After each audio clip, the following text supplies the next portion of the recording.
In one of the villages, Jesus met a man with an advanced case of leprosy. When the man saw Jesus, he bowed with his face to the ground, begging to be healed. "Lord," he said, "if you are willing, you can heal me and make me clean." Jesus reached out and touched him. "I am willing," he said, "be healed." And instantly the leprosy disappeared. Then Jesus instructed him not to tell anyone what had happened. He said, "Go to the priest and let him examine you. Take along the offering required in the law of Moses for those who have been healed of leprosy. This will be a public testimony that you have been cleansed." But despite Jesus' instructions, the reports of his power spread even faster, and vast crowds came to hear him preach and to be healed of their diseases. But Jesus often withdrew to the wilderness for prayer. One day while Jesus was teaching, some Pharisees and teachers of religious law were sitting nearby.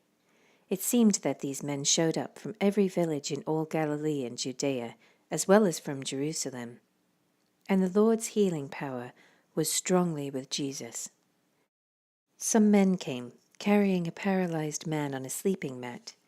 They tried to take him inside to Jesus, but they couldn't reach him because of the crowd. So they went up to the roof and took off some tiles.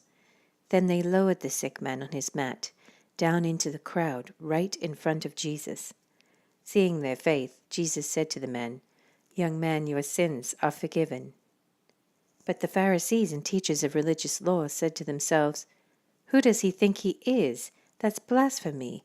Only God can forgive sins." Jesus knew what they were thinking, so he asked them, "Why do you question this in your hearts? Is it easier to say your sins are forgiven, or stand up and walk? So I will prove to you that the Son of Man has the authority on earth to forgive sins." Then Jesus turned to the paralyzed man and said, "Stand up, pick up your mat, and go home." And immediately, as everyone watched, the man jumped up, picked up his mat, and went home, praising God. Everyone was gripped with great wonder and awe, and they praised God, exclaiming, "We have seen amazing things today." Later, as Jesus left the town, he saw a tax collector named Levi sitting at his tax collector's booth. "Follow me and be my disciple," Jesus said to him.